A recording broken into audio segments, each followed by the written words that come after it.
যারা যারা চাকরি রিলেটেড আপডেট ভিডিওটি দেখার জন্য ক্লিক করেছেন, ভিডিওটি দেখতে লাইক দিয়ে কন্টিনিউ করা অনুরোধ জানাচ্ছি। আসসালামু আলাইকুম বন্ধুরা, বরাবর মতো আবারও সম্পূর্ণ নতুন একটি আপডেট ভিডিও নিয়ে আপনাদের মাঝে হাজির হয়েছি। বন্ধুরা দেখতেই পাচ্ছেন অবসরের বয়সসীমা বাড়ানোর পরিকল্পনা নেই সরকারের।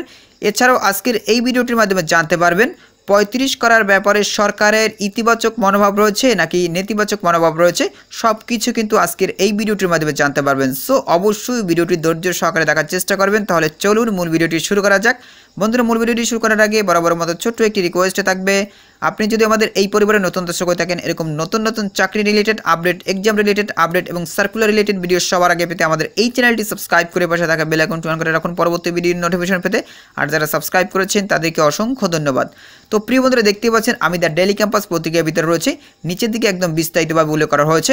এখানে দেখতে পাচ্ছেন চাকরিতে প্রবেশের বয়সসীমা বাড়ানোর বিষয়ে ইতিবাচক চিন্তা ভাবনা করা হলেও চাকরি থেকে অবসরের বয়সসীমা বাড়ানোর পরিকল্পনা নেই সরকারের। তো বুঝতেই পেরেছেন, দেশের বেকার সমস্যার কথা বিবেচনা করে অবসরের বয়সসীমা বাড়াতে চান না সরকার। এরপর বন্ধুরা দেখতে পাচ্ছেন বুধবার জনপ্রশাসন মন্ত্রণালয়ের শীর্ষ পর্যায়ে একাধিক কর্মকর্তার সঙ্গে আলাপকালে এই তথ্য জানা গেছে। এরপর দেখতে পাচ্ছেন নাম প্রকাশ না করার শর্তে জনপ্রশাসন মন্ত্রণালয়ের অতিরিক্ত সচিব পদমর্যাদার এক কর্মকর্তা দ্য ডেইলি ক্যাম্পাসকে বলেন, দেশের চাকরির বাজার সংকুচিত হচ্ছে, বিশ্ববিদ্যালয়ের গণ্ডি পেরিয়ে অনেকেই বেকার থাকছেন। এই অবস্থা অবসরের বয়সসীমা বাড়ানো হলে বেকারত্বের হার বাড়বে, চাকরির বাজার সংকুচিত হবে। তরুণদের চাকরির সুযোগ করে দিতে চাকরি থেকে অবসরের বয়সসীমা আপাতত বাড়ানোর চিন্তা সরকারের নেই। চাকরিতে প্রবেশের বয়সসীমা 35 বছর করার দাবিতে দীর্ঘদিন ধরে আন্দোলন করে আসছে একদল চাকরি প্রত্যাশী। ছাত্র জনতার আন্দোলনের মুখে দেশের রাজনৈতিক পট পরিবর্তনের পর কয়েক দফা কর্মসূচি পালন করেছে তারা। গত 30 সেপ্টেম্বর চাকরি প্রার্থীদের তীব্র আন্দোলনের মুখে বয়সসীমা বৃদ্ধি সংক্রান্ত একটি কমিটি গঠন করে সরকার। এই কমিটির প্রধান করা হয় সাবেক সচিব আব্দুল মুহিত চৌধুরীকে, যিনি জনপ্রশাসন সংস্কার কমিশনের প্রধান। কমিটির সদস্য সচিব জনপ্রশাসন মন্ত্রণালয়ের সিনিয়র সচিব বুধবার সকালে জনপ্রশাসন মন্ত্রণালয় সভাকক্ষে আন্দোলনকারীদের সঙ্গে বৈঠকে বসেন কমিটির সদস্যরা।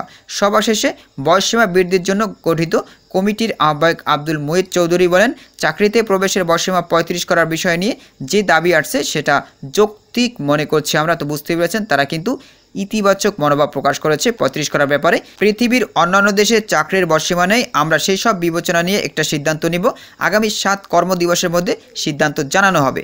তো প্রিয় বন্ধুরা এরপর দেখতে পাচ্ছেন তিনি আরও বলেন, তারা চাকরির বয়সসীমা 35 করার দাবি তুলেছে, তবে সেটা কত হবে তা নিয়ে আলোচনা করে সিদ্ধান্ত নেওয়া হবে, কারণ বয়স যেটা বাড়বে তা নির্দিষ্ট সময়ের জন্য হবে না, হলে তা স্থায়ীভাবে হবে না, 5 বছর পরে আবার তা পরিবর্তন হবে, সেটা ঠিক না।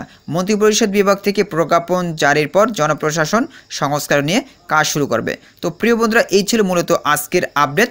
আজকের এই আপডেটের মাধ্যমে একটি বিষয় ক্লিয়ার হয়েছে, সেটি হচ্ছে চাকরিতে বয়সসীমা 35 করার ব্যাপারে সরকারের ইতিবাচক মনোভাব রয়েছে। এবং এখানে দেখতেই পাচ্ছেন বন্ধুরা, তারা একটি বিষয় ক্লিয়ার করেছে, সেটি হচ্ছে অবসরের বয়সসীমা বাড়ানোর পরিকল্পনা নেই সরকারের। তো প্রিয় বন্ধুরা এই ছিল মূলত আজকের আপডেট। পরবর্তীতে নতুন কোনো ভিডিও নিয়ে আপনাদের মাঝে হাজির হবো। সবাই ভালো থাকবেন, সুস্থ থাকবেন, আল্লাহ হাফেজ।